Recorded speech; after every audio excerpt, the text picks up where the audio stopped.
हप्ते येत नाहीत म्हणून रेग्युलर अपलोडही करत नाहीत, त्या मित्रांसाठी हा महत्त्वाचा व्हिडिओ आहे। आणि ज्यांना यापुढे अर्ज करायचा असेल तर त्यांच्यासाठी सुद्धा महत्त्वाचा आहे। कारण मित्रांनो, बरेच जण काय म्हणतात की याचा व्याज परतावा लवकर येत नाही, लवकर मिळत नाही। मात्र आजच्या व्हिडिओच्या माध्यमातून आपल्याला हे बघायचंय की जो काही व्याज परतावा आहे तो रेग्युलर कसा येतो, त्यासाठी काय करावं लागतं, आपल्याला सर्व प्रक्रिया माहीत असणं गरजेचं आहे। आपण उगाच अपलोड केलं, कसं तरी केलंय आणि लगेच आलाय असंही होत नाही। त्यासाठी ती जी काही सिस्टीम आहे त्या सिस्टीम प्रमाणे आपल्याला अपलोड करावं लागतं आणि मग त्या माध्यमातून हा हप्ता आपल्याला व्याज परतावा परत मिळत असतो।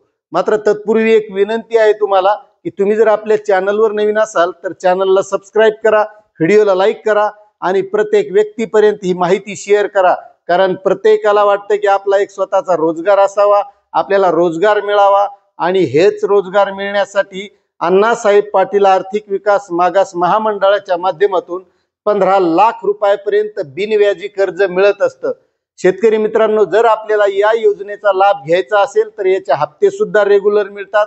त्यामुळे आपल्याला जर लाभ घ्यायचा असेल तर आपण लवकरात लवकर अण्णासाहेब पाटील आर्थिक विकास मागास महामंडळाच्या वेबसाईटवर जायचं, ऑनलाईन पद्धतीने अर्ज करायचा आणि बँकेकडून कर्ज घ्यायचं।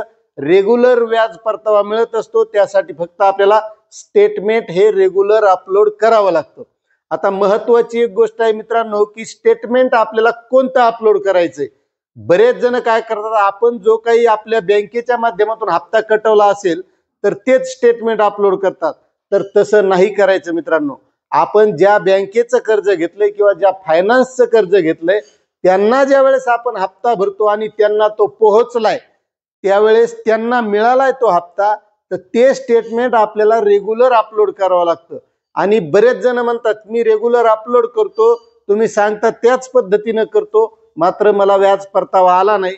तर मित्रांनो, एक लक्षात घ्या, आपलं काम आहे रेग्युलर जे काही स्टेटमेंट आहे ते रेग्युलर अपलोड करायचं। महिन्याला असेल तर महिन्याला, 3 महिन्याला असेल तर 3 महिन्याला, 6 महिन्याला असेल तर 6 महिन्याला। आपण अपलोड केल्याच्या नंतर आपल्याला काही लगेच 15-20 दिवसात, महिन्यात जो काही हप्ता व्याज परतावा येत असतो तो येतोच। मात्र कधी जर आला नाही तरी पण आपण ते रेग्युलर अपलोड करायचे।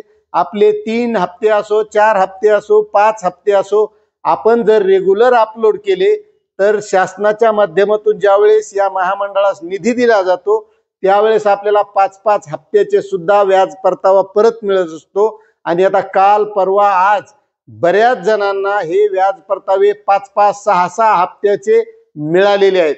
त्यामुळे आपलं एकच काम आहे की आपण हे रेग्युलर अपलोड करायचं। त्याच महिन्यात मिळावा हीच काय अपेक्षा नाही किंवा पुढच्याच महिन्यात मिळावा अशी सुद्धा अपेक्षा नाही, तर आपलं फक्त काम आहे रेग्युलर अपलोड करायचं।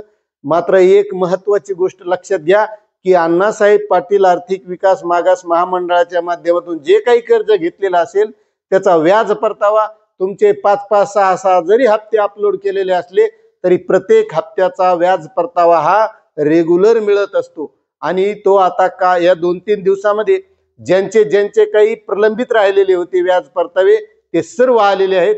तुमचे आले का नाही तुम्ही चेक करा, तुमच्या बँकेत जाऊन चेक करा आणि नसतील आले तर तुम्ही महामंडळाच्या वेबसाईटवर जाऊन त्यासाठी तिकीट लॉक करू शकता, तुम्हाला लवकरच मिळतील। आणि जर तुम्हाला आणखीही आला नसेल किंवा आला असेल तर ते सुद्धा कमेंट करायला विसरू नका। आणि ज्यांना नवीन कर्ज घ्यायचं असेल त्यांनी लवकरात लवकर अण्णासाहेब आर्थिक विकास महामंडळाच्या माध्यमातून हा अर्ज करावा आणि या व्याजाचा फायदा मिळवावा, अशी ही महत्त्वाची माहिती होती। मित्रांनो, आपल्याला माहिती कशी वाटली नक्कीच कमेंट करा। चॅनलवर नवीन असाल तर सबस्क्राईब करा, व्हिडिओला लाईक करा। भेटूया अशाच नवनवीन माहितीसह नवीन व्हिडिओमध्ये। धन्यवाद।